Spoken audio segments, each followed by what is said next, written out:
Yeah, hello everybody. I have to admit, I'm a little bit nervous, you know. I've been doing this thing online for 2 years, so you're the first real crowd in a real room that I speak in front of, so I need to breathe. When people ask me what I do, the screen goes black, and I usually tell them I teach people how to draw to solve problems. I call this approach pragmatic sketching because I want to make it really clear that it's not necessarily about artistic talents or anything, because people get really weirded out and scared about drawing and sketching because they say, oh, I don't have any artistic talent and I can't possibly do that. But when you look at it from a pragmatic point of view, actually it's a little bit like learning how to write. It is a cultural technique that you can unlock for yourself, and that is really useful for everything. Like being able how to write opens you up the whole realm from shopping lists to Shakespeare-style plays that you can write. And the same is true for drawing and for sketching. And I want to give you a little insight into this approach that I call pragmatic sketching, a little bit of the philosophy and the applied practice. And if you do have pen and paper or notebook, you are very much invited to sketch along with me, because that's usually more fun, but you can also just watch. All right. Phew. Okay. So when we look at the word pragmatic sketching, it is made up of 2 parts. So the first part is pragmatic, and actually when I talk about pragmatic, I always talk about it's actually for a purpose. So we're not drawing just for drawing's sake or for sketching's sake, but we always think about why do we draw, a little bit, you know, like our North Star that is guiding us. Why am I drawing in the first place? What is the problem that I want to solve? What is the thing that I want to think about? And usually when I sketch, I do it for several reasons. So, you know, this is me here with a big nose. And usually I use sketching, I'm biased, I use it all the time. I use it for thinking about things when I have things in my head that I actually want to get out into the world. The first step is to get them out on paper. Then I can also develop my thoughts, because that's beautiful. Not the first thought is not always the best thought, but, you know, iterating, developing your thoughts. And I can also use it to actually get in contact with other people and start to explain my thoughts and the development. I can do that all at the same time, alone or with a group of people, which is really nice. And so this is always, you know, for a purpose. And the other thing, the other word that we've got in here is the sketching part. And sometimes the sketching part is a little bit difficult because we always say sketching is a really quick technique. That is great because you know, you don't need to fire up a computer, you don't need any software, and it is really quick. So I'm going to represent it with a little icon. I'm going to draw a little bunny rabbit like this.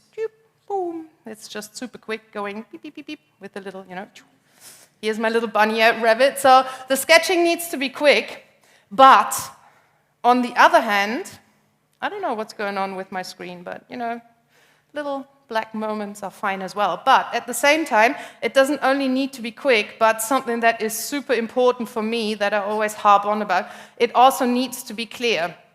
So my little icon for clarity, I like to draw a little diamond, which is basically a triangle with 3 triangles on top, and then you connect them. You know, it's nice because you can look through it, but it's also a prism. It refracts the light. It shows you the colors inside of the light and more information. So that's my little icon for clarity. So it is a quick technique, but it also has the possibility to make things clearer. And when we look at what we actually do with sketching, it's interesting because sketching is actually a little decision-making process. So what I do when I sketch is I make a series of choices, you know. The question is, what do I need to draw? Where do I put it on the page? What are the different shapes? What is the color that I use? You know, what is the size that I do these things in? And so it is actually all about making all these choices in real time. And when we want to get quicker at sketching and clearer at sketching, actually it's all about, for getting quicker, we want to make these choices faster, and we can make faster choices when we actually have experience, when we made choices before, and when we actually know, when we have done things before, we can make these decisions and these choices faster. And for getting clearer, actually, we want to make better choices. So, you know, how do I make something clearer? What is a better choice when I'm sketching? You know, what do I draw? What do I leave out? How big do I make things? Which things do I simplify, and which things do I need to put onto the page? So I'm going to run through a few of the principles that I apply when I sketch. And I'm going to focus on the clarity, because that's the important thing. That's actually, for me, the purpose why I draw, to make things clearer, not necessarily to add, you know, a pretty cherry on top of the icing of the cake, but to make a really good cake. You know, it's like, it's about the substance, it's about the clarity. So I'd like to introduce you to the very non-scientific clarity model that I developed for myself. So it just comes out of my head, so it has no scientific backup at all, but it helps me to actually evaluate my own work and get clearer. So I'm going to do my little diamond here again. Choop, choop, choop, boop, boop, boop. Every line actually does have a sound. Usually you can't hear it because you're not close enough, but I'm just, you know, I'm amplifying it for you. All right? So in my world, there are 3 layers to clarity. That doesn't only apply to sketching, but actually to every form of communication or thinking, I think. So the first layer I call formal clarity. And what I mean by that is that you can actually see the form. So when I draw a rectangle, I want to see that it's a rectangle. It's like pronouncing your words properly, that you can actually hear what people are saying. So sometimes when we get really fast, you know, and like especially when pressure is applied, then sometimes this happens, and it's like, you don't know if this is a rectangle or an accident.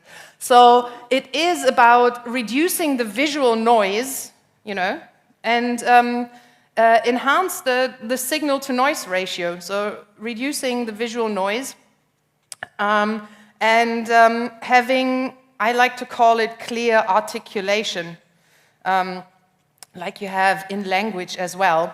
And the biggest enemy of formal clarity is pressure.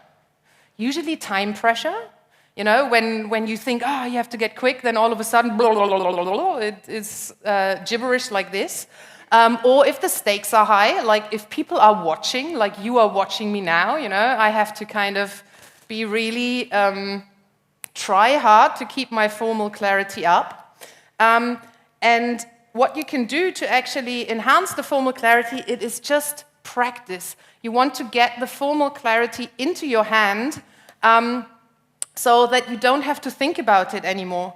And I just want to give you a few pointers about very simple things that you can do, and it might sound a little esoteric to you, but when we just talk about lines for a second, you know, going back to the foundations, it's like when you draw a line is like a good story.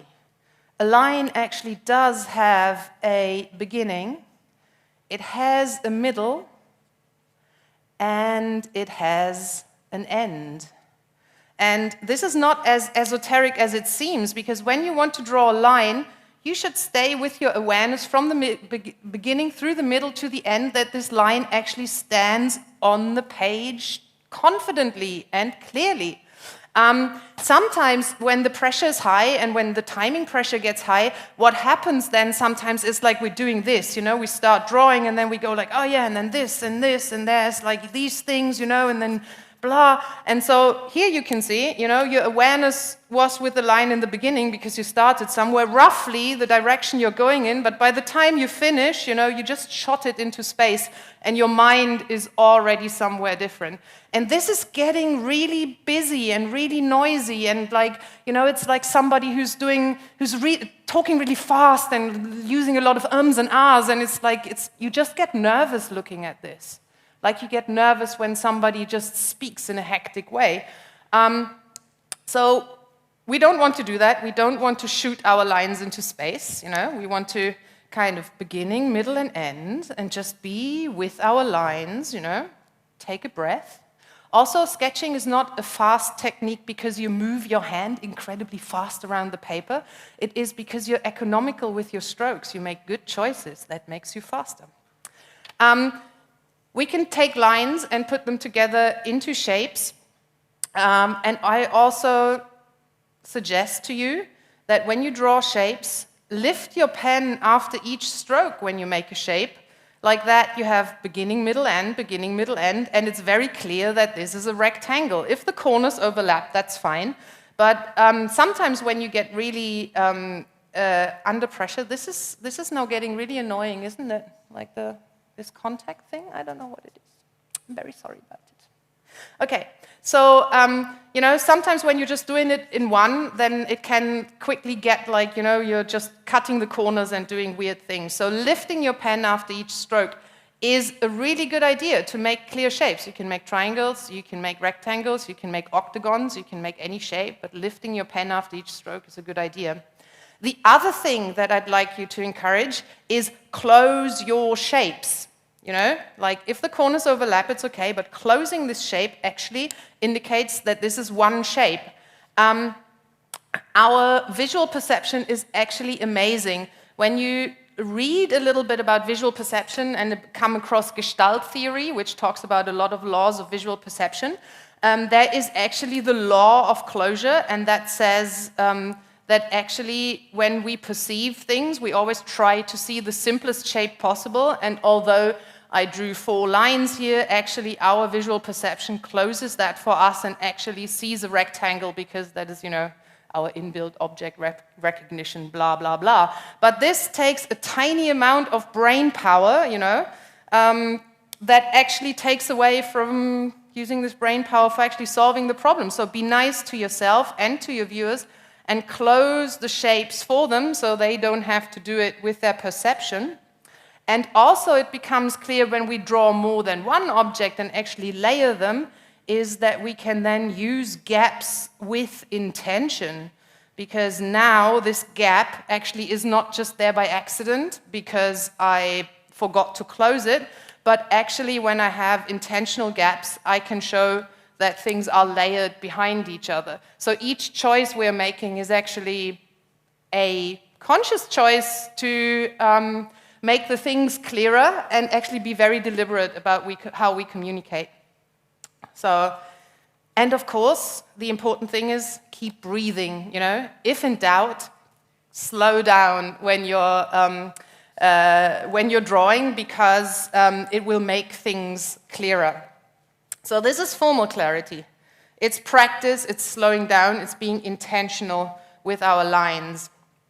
The second aspect of clarity, actually, I call it structural clarity. And this is the information architect in me coming through. You know, I love structure, I love logic, I love taking things apart, putting them back together and seeing the different categories. And so structural clarity is all about what are the different elements of the thing that I'm drawing and what is their relationship to each other. So this could be in a very big diagram, what are all the nodes and how are they related to each other. But when I draw an object, for example, when I draw a house, you know, it's like the house has actually the building and the house has got a roof and maybe it has a door and maybe it has a chimney and maybe it has windows, hopefully. So what are all the elements and how do they sit in relation to each other? That is structural clarity.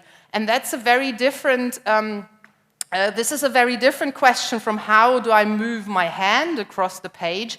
This now is more about observation, you know, and what are the shapes, what are the proportions, what are the connections, all these kinds of things. So very different question from just the hand movement and the clear hand movement that I do. So you probably, if you have seen one of my talks before, you have probably seen that I actually construct things out of super simple shapes. You know, if I want to draw a light bulb, it is like basic shape, a circle connected to a rectangle, then a few lines, and then my favorite shape, a roller coaster. Woo, boo. And then the visual equivalent of ta-da, the light is on. If you want to make something special, you just do these lines around. That is basically the ta-da moment without having to do the sound effects, just in a visual way. Or you could, you could draw a coffee cup with half a circle and a line and another line and another C shape, and if you have some waves, then the coffee even is hot, so you're lucky. So it is basically putting things together from simple shapes. And sometimes this can be a little bit difficult, especially when we're drawing something that we've never drawn. And there's actually a little process that I go through when I develop new icons. And I'm going to want to show that with the example of a car, because I find drawing cars really difficult. I never owned a car in my life. I drive very rarely, so I don't have a personal connection to cars. But so the first step when I try to figure out a new object is what are the parts? It's like with a recipe. You want to get all the ingredients, and just get them roughly out there. And start with how Anne Lamott puts it. She wrote a book about writing. She calls the first thing that you do, she calls it a shitty first draft. And I like that for drawing as well, because the expectation that everything comes out perfect straight away is just throw that in the bin. It's not going to happen, So we're going to make a shitty first draft of just brainstorming what a car is made out of. So what do I know about cars? I know a car is kind of a big metal box that I sit in to roll around. So here's my metal box that I sit in. And then I said I'm rolling around, so it has wheels. Also, starting with the biggest part first is good. I also can draw over and through, that's totally fine. I'm just making my shitty first draft here. I also need some space for my head, because I do have one and I want to look out of it. So I have another box that is kind of here, space for my head and for the other passengers. And usually I have like a window in the front and a window in the back. Look at my beautiful car. This looks like a kindergarten car, and when I show up to a client drawing this, it's like, maybe it's a little bit embarrassing. But this is my shitty first draft, and this is just my structural sketch. It's just, the ingredients, the parts, and the relationships. And now we can get serious. Now it's like, how do I go from here?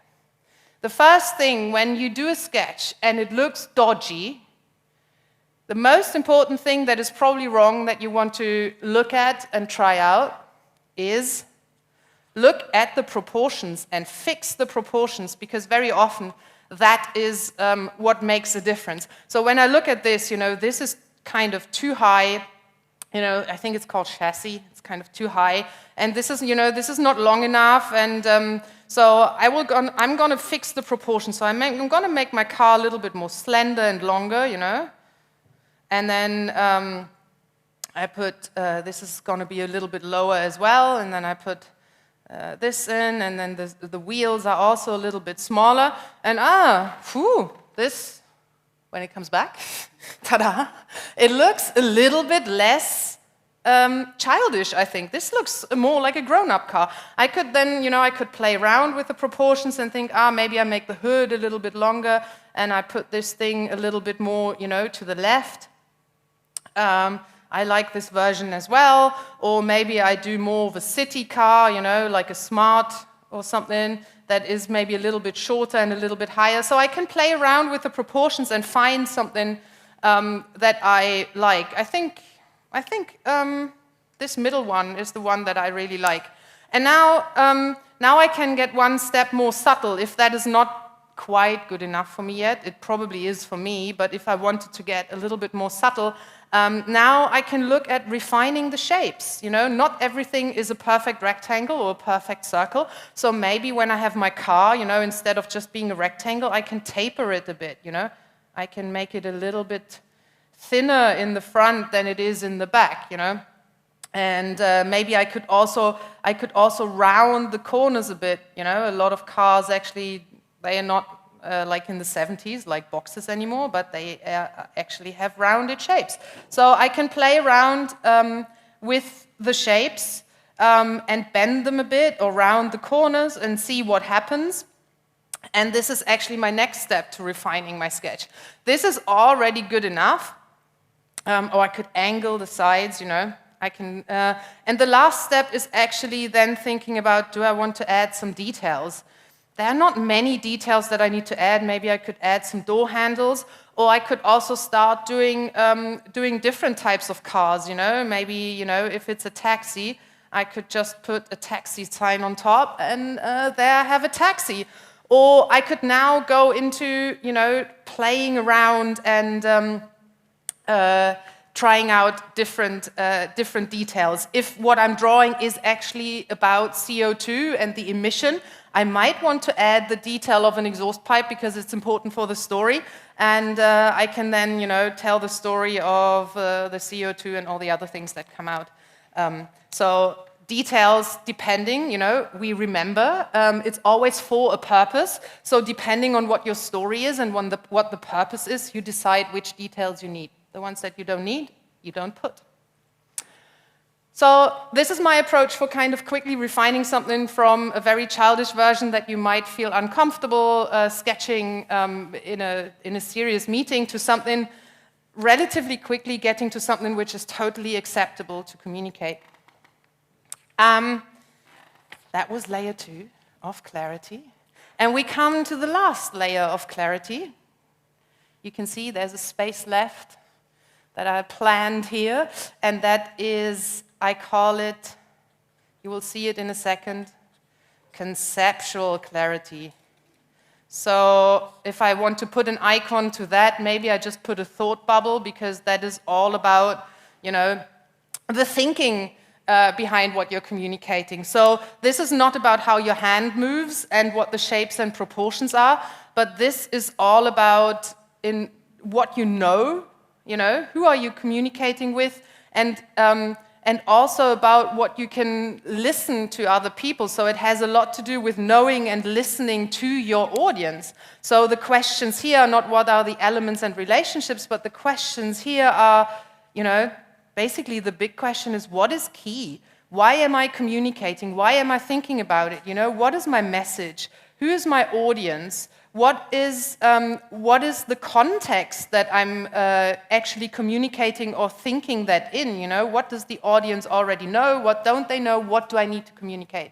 And you know, you can have a perfectly formally clear drawing with a sound structure, but if you're pitching something to a CEO and you have prepared that to actually talk technical detail to a developer, you don't have the right message. It can be totally structurally sound, but not the right clarity for the right person. So in my opinion, we need kind of all these three elements to contribute to the clarity. And I want to give a little bit of an example for the conceptual clarity as well, how we can enhance our sketches, especially with the help of conceptually looking at the content of what we're drawing. So I had this example of cars, and sometimes, you know, we draw something and it might not be super clear. You know, I draw something, maybe I drew something like this. You know, there's also, you know, this is maybe a really bad sketch, and the question is, what is this thing? You know, is it a car, or is it a UFO, or what is it? So if you look at what you're drawing, there are actually three ways you can enhance the clarity of what you're drawing. And the first one we actually looked at in the last step. So the first one is, you know, going for a more iconic shape, you know, trying to refine the shape, what we did, you know. I mean, this is a very abstract kind of version of a car. So what we did before, you know, if you make the shape more specific, then actually this is more recognizably a car because it's an iconic silhouette. We sometimes nowadays, we have a problem with that because most of our technology doesn't have iconic silhouettes anymore. Most of our technology actually looks like this. It is basically a rectangle or a black rectangle. This could be anything. So sometimes it's difficult to make an iconic shape of something that is basically a rectangle, and the question, what is it? So there are other strategies that you can use as well. And one strategy I'm just not going to move, then this is not going to move. Okay.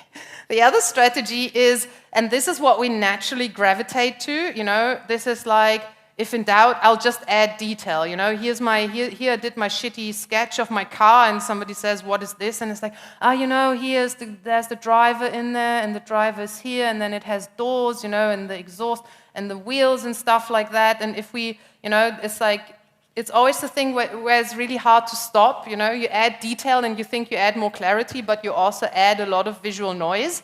So it is a good strategy. So you're adding, you know, features of the object, or maybe textures, and totally fine. But actually, there is a more powerful way of clarifying what you're doing that helps in a lot of cases.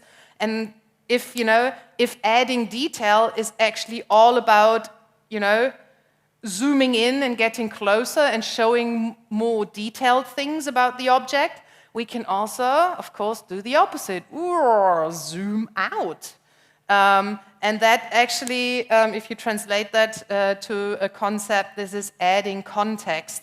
And adding context is actually really powerful, because if I have my shitty little object there that I drew, you know, this is my shitty little object. If I add some context to it, you know, like, for example, a road, and maybe another little shitty object, then it becomes a little bit clearer that it might be a car. And if I add maybe, you know, a little cityscape, and here are my skyscrapers that are kind of here, and like a little house or something, then it becomes clear that this is a car. This is usually how we first recognize objects. I mean, we recognize something from the context that it's in, how it's used, or where we can see it. So if we talk about, you know, technology, if we wanted to, if this is you know, the mobile phone, you know, if I wanted to draw it with more detail, I could maybe, I don't know, you know, for a while I drew kind of the home button, but most of our devices don't have home buttons anymore, so it's like detail isn't getting me anywhere.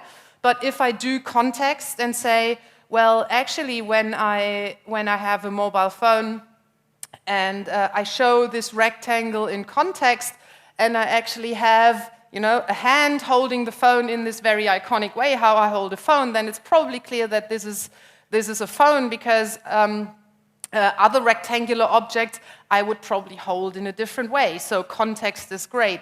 And you can also manipulate the context. So this is, you know, and if I then decide that my shittily drawn object is actually not a car, but, you know, I was right in the first place when I was thinking about, you know, the aliens attacking us and actually kind of beaming up, you know, our cows and things like that, then it can also, I can turn my shitty draft into lots of other things. So it is actually a really wonderful way of bending things, and through context you can tell different stories.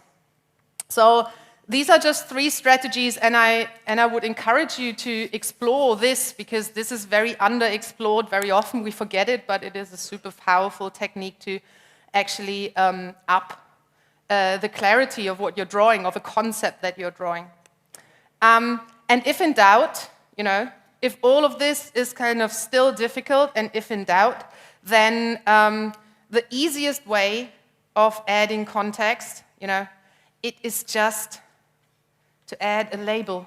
Because words and images, you know, it's not about shifting everything to images and then making people guess what you mean. I always say that words and images are like Batman and Robin. So here is Batman, and here is Robin. Robin has a little quiff thing like this. This is my Robin. And Batman looks like this. So together they are a dynamic duo, you know. Together they are better. They have more skills when they actually work together. So I don't know if Batman is the words and Robin is the images. You can also insert your power couple of choice, you know, Kanye West and Beyonce, or whoever. I mean, or have they split up? I don't know. Or you choose. I say Batman and Robin because, I like the visual sound effects they had in the 60s, like the kapow and thing. This is visual thinking as well. So labels are your friend. Labels are great. They are not a cop-out. They are actually, they actually work super well together. There is also some science behind this. There is something called the dual coding theory. And this actually looked at how we perceive words and images and how we learn things. And when we have something dually coded, so if we have a word and a picture, we actually can remember more things and for longer. That is actually superior to just images or just words. So some redundancy is okay. And then we can also, be very pretty simple with our vocabulary. This is then a bus, and then some other things with wheels. This is our scooter. And we can just develop, once we defined our vocabulary once, we can then just use it because we're really good at now knowing, oh, this thing is a car. And the advantage of images is that the recognition is super fast. We can recognize images much faster than we can read because they have distinct shapes. Letters are all very similar. That's why we use icons on websites. It's not for explaining the concept, but for fast scanning through the page and recognizing an object. So images have the advantage that they're super fast to recognize. And the other thing that is great about images, and we already had that when we talked about the car, they say something about the relationship between things, When I say verbally a car is got, it has a chassis and it had wheels and it has a windscreen, then it doesn't tell me anything about the relationship of where the chassis is in relation to the wheels and how far the wheels are apart. So visuals are great also to show relationships between things. And these can be spatial relationships, but these can also be conceptual relationships. So, you could also, when you have an organigram and I have a person here, this is the boss, and they are, they have a team of people working for them, and then there's another team that is kind of working on a similar project.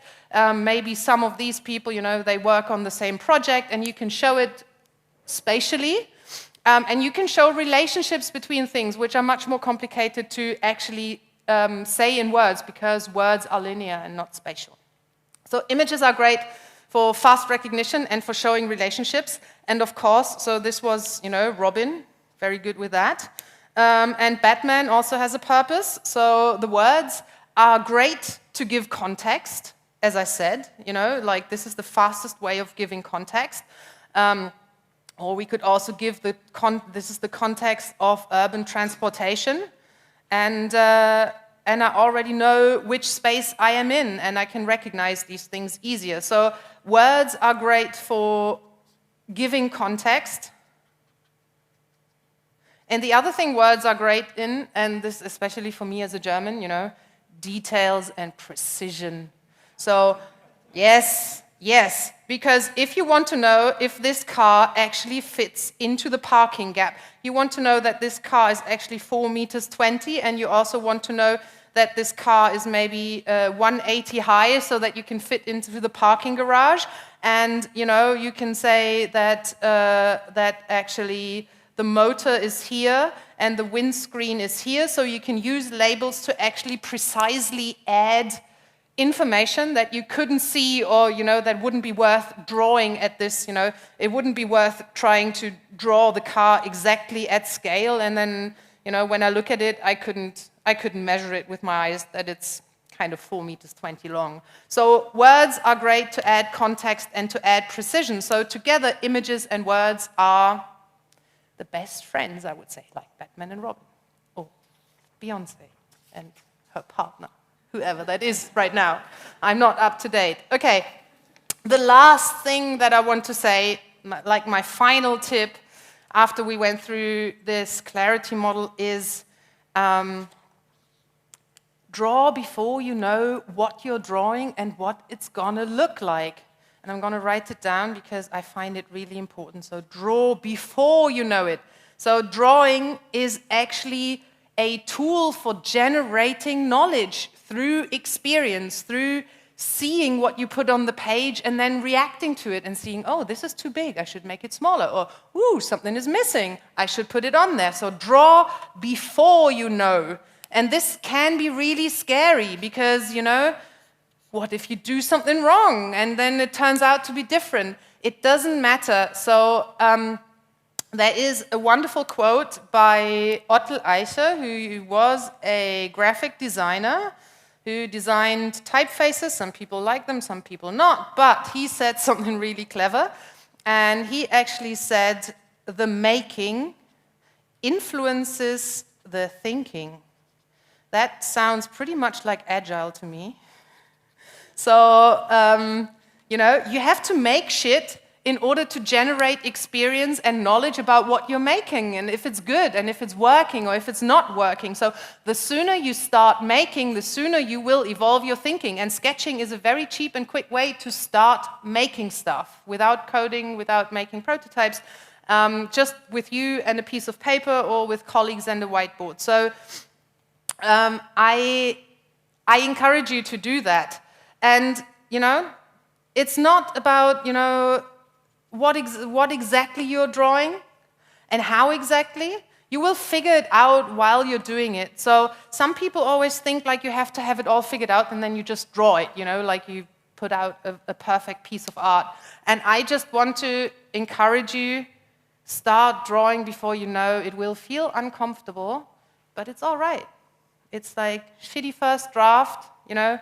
The cool thing is once you start putting things out, you know, if they're good or if they're right, you can cross them out.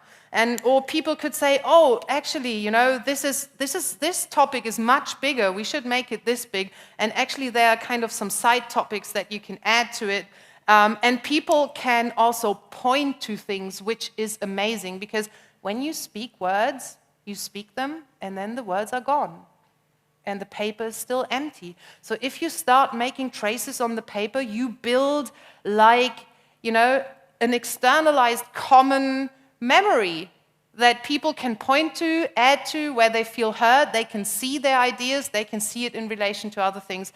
And this is, in my opinion, super valuable. So with this, I want to say, I hope you found this little introduction to a more pragmatic approach to sketching really interesting. And if you want to learn more about this, or if you want to get in touch with me, my name is Eva-Lottchen on any social media, which actually is, means little Eva-Lotta, because the chen in German makes everything small. Like in Greek, it would be Eva-Lottaki, because in Greek it's aki that makes everything small.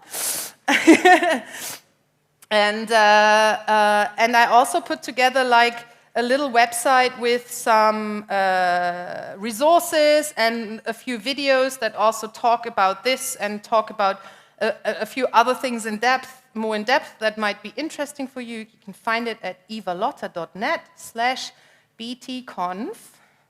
And I actually do have 6 minutes left on the clock, so I would take questions or requests for things to draw, so I can completely embarrass myself in front of an audience.